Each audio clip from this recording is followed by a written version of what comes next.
Hello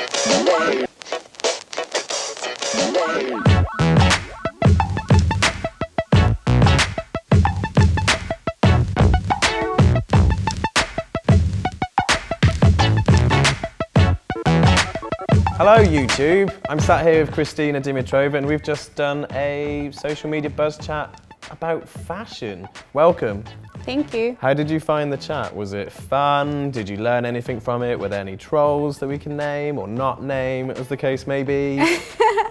No trolls. It was really fun. It was my first live online discussion, which was really great, and I really enjoyed it. Thanks so much for inviting me.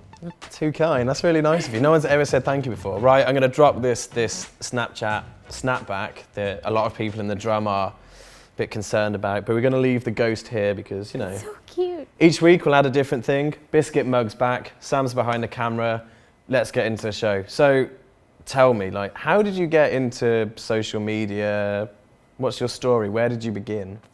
So, well, I know I was part of the millennial generation, what you like to say. So I kind of grew up with social media, but I started to get involved when we actually set up Interlaced, which is a platform that connects startups, big companies, academia and end consumer for like discussing the next wave of fashion and how technology is revolutionizing fashion. So it's all about community, not always about social media, but always about bringing people together, whether that's offline or online. So that's how it started like a year ago, and it's so great to see it kind of like flourishing. So only a year ago? Yeah. Crazy. What were you doing before? I was in university. Oh man, now I feel really old. Oh, I graduated around 6 years ago. Like, oh, I just did it. Oh, I just went straight in. That's amazing. Well done. Oh, thank you. Throughout the chat this evening, it was based around fashion. And we asked a lot of things, basically. And the question we decided to settle on, that we're going to discuss and bring in some of the answers from our community, our ever bountiful social media buzz community, are these answers.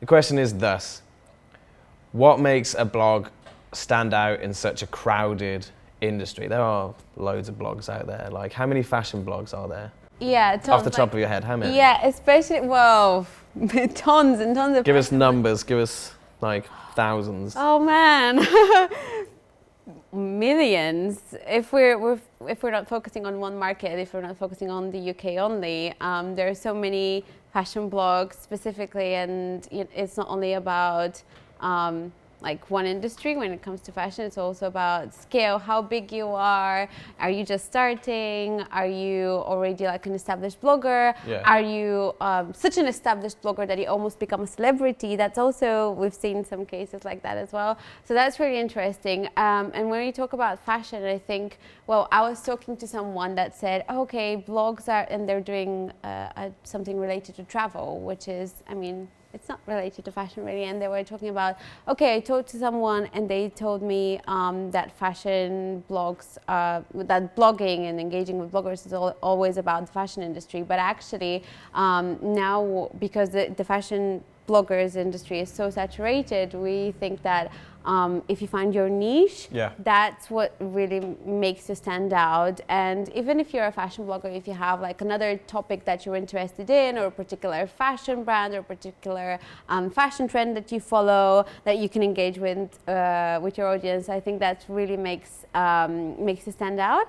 And one of my favorite fashion bloggers are also, you know, covering different events, like different topics apart from fashion, and also have a very distinctive voice. So they are not afraid to say what they think. And even if it's criticizing something openly, I think that's what it makes you realize, okay, they're actually speaking their minds. It's not that, okay, they've just sold to someone and someone just paid them to endorse their brand. So your advice would be, and your basically your answer to the question would be, find your niche and in a way find your voice. Yeah. Okay. That's what Kristina thinks, and we took 3 answers from the internet. which is not a black box with a red light on. If you know that quote, well done. And the first one we're going to put up is from Lloyd Williams. I think the tweet appears around about here.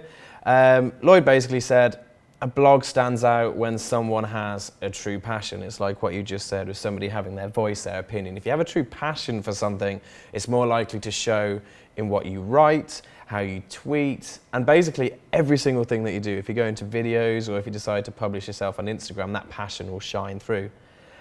Second tweet that we decided to take from tonight's tweet chat, which is hashtag SMBuzzChat, cheap plug, is from Gary J. Nix, which is, while the definition of standing out may differ individually, usually tone, voice and value are the elements that help. It's exactly what you just said about tone. Yeah, and I think, you know, referring to the first tweet, that's how almost all bloggers stands out, right? They start out, right? They just find something that they're interested in and start writing about it, and that's how people find them, and that's how, you know, it's a two-way relationship. People that find you are interested in what you're writing about, and you're writing about what you're interested in. So that is really important. Otherwise, you wouldn't be able to sustain your blog, which is what we talked about. Consistency is key. Consistency is kind of key, and you have to sustain it. If you're not bothered, then you won't make sure that you're writing every week, and you won't make sure that you're pushing yourself.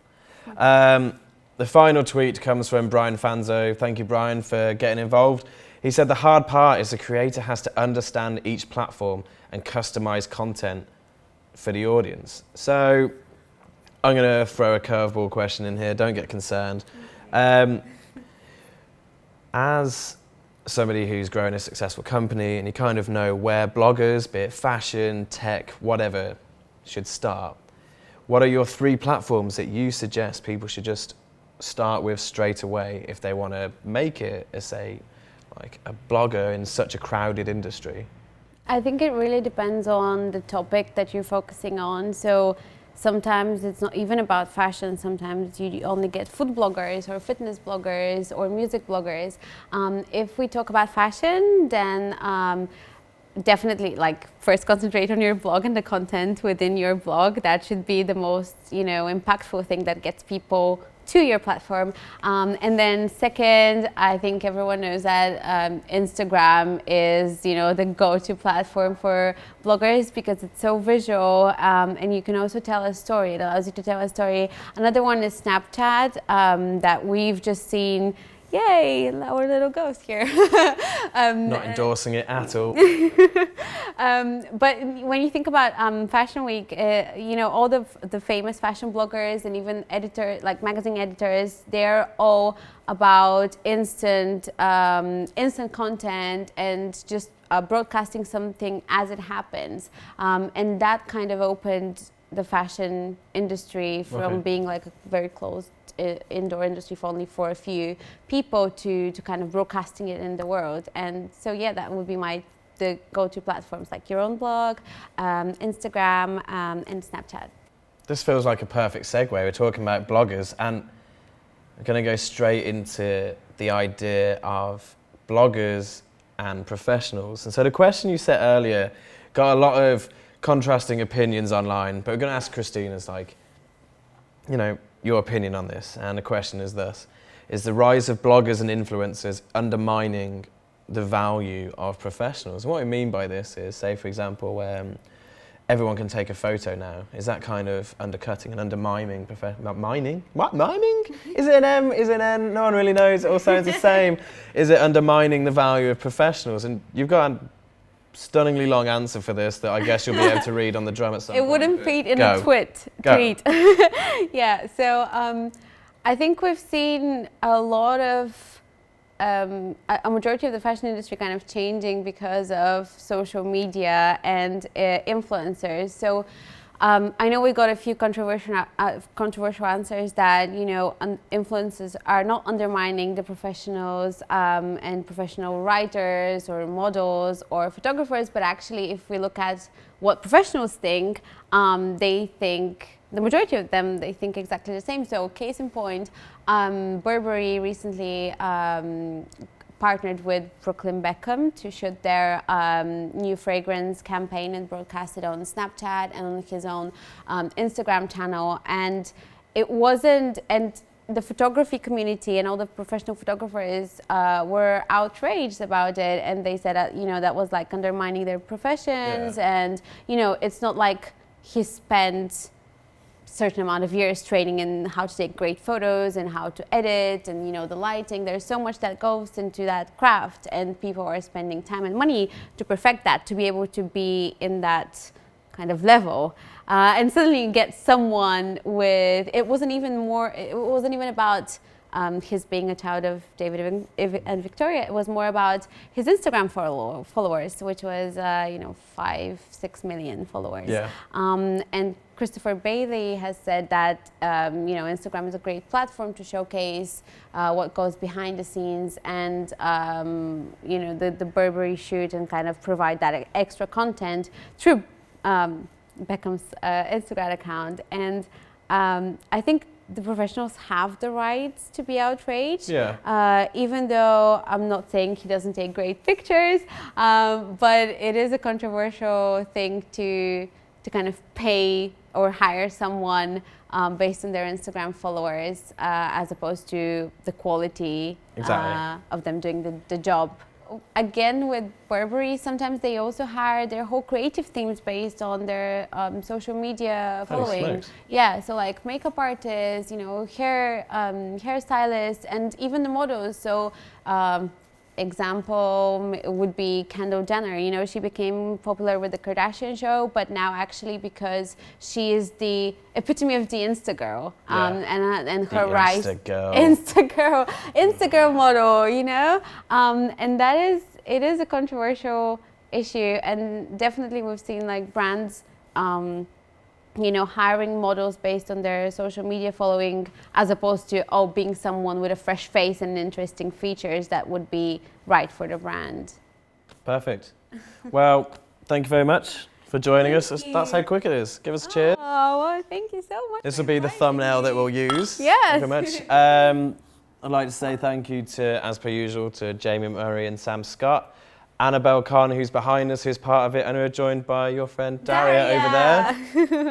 You can't see that, we're just waving. We'll be back in another week's time with another YouTube show. So if you really enjoyed the show, make sure to subscribe to The Drum, follow Buzz Awards on Twitter, and come find us on Facebook, where we're doing some really interesting things with tips for community managers. Thank you. Give them a hug. Thank you. I love you.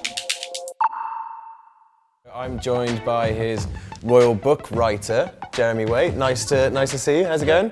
It's going very well, thank you. Thank you for my refreshing cup of tea. Fresh cup of tea there. So just a cup of tea.